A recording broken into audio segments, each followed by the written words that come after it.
We're talking hits with Kassi, Ashton, and Kassi, welcome back to the most impactful countdown. What's up? What's up with you? How you doing? I'm doing good. How are you? You're an artist. I mean, you are a performer. When I watch you perform, like you're the real deal. Thank you. Let's go back a little bit. Okay. I said this before. You are like a thespian as well. You are an actress. I think I popped into this world and wanted to be on stage. Mm-hmm. I love emotion. I love telling a story. I love making people in the audience that might feel alone or feel stranded in what they're feeling realize that they aren't alone and see something familiar and maybe feel like they can take on more than they thought they could. And so whether that's giving it to them through comedy or through drama, I'm game either way. Watching the reaction, like from the audience. As a performer, I'm sure you crave that. Do you remember when you first had that reaction?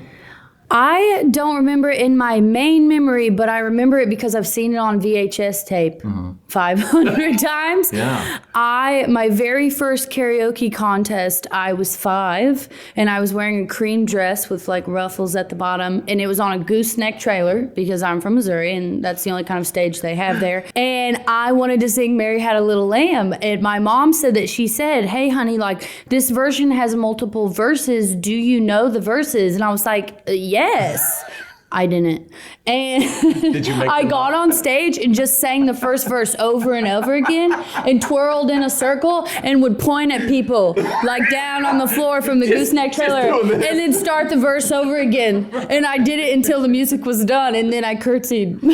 Could you give me maybe a little Mary Had a Little, just the first part and point to a couple people in the room? Okay. Those people right over there. Mary had a little... No, that's not. That's the Jesus song. Mary had a little lamb. There it is. You sing, I'll point. No, sorry. Did your mom sort of want you to do a bunch of beauty pageants, or did you do the pageant system for a while? I did pageants only because my mom caught me and said, "Do you want to sing on stage?" And I said yes. Wow. And then the catch was you have to do interview and evening gown and all the other crap that you have to do, and you have to wear fake hair and like lashes and whatever. And I was like, okay, but can I sing? I was in that until pageants till I was 14. Dance 7 days a week my entire life, theater my entire life. And I would like to say that my mother motivated me for sure because she was driving me to all of those things. She was paying for all of those things, but I love it.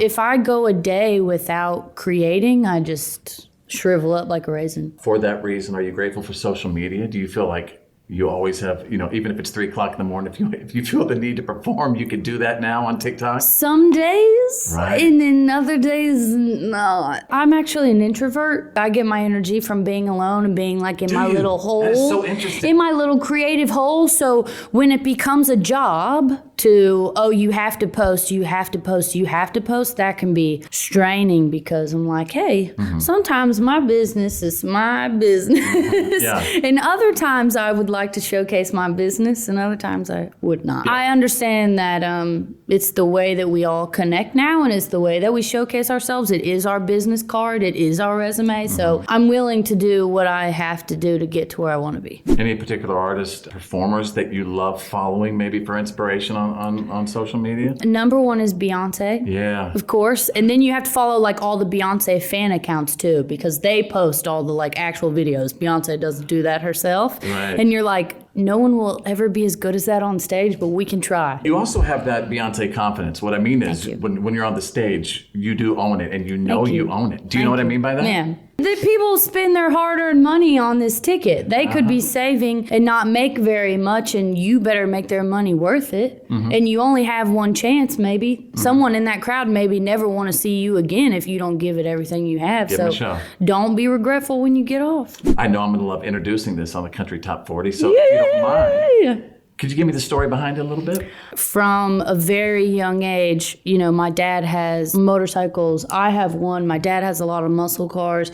I was born on the gas pedal or the throttle. If things are stressing me out and, at this age, if therapy isn't working, I must get in my car and go with no destination in mind. And I think songs sound the best when you're in your car by yourself, windows are down, you have emotions on your mind and you're ready to get it out. I mean, you're right. The best therapy is a country song, right? With the windows down and the music turned up. Yeah. and Fitz playing the hits on the Country Top 40. Amen. You heard it here. You heard it.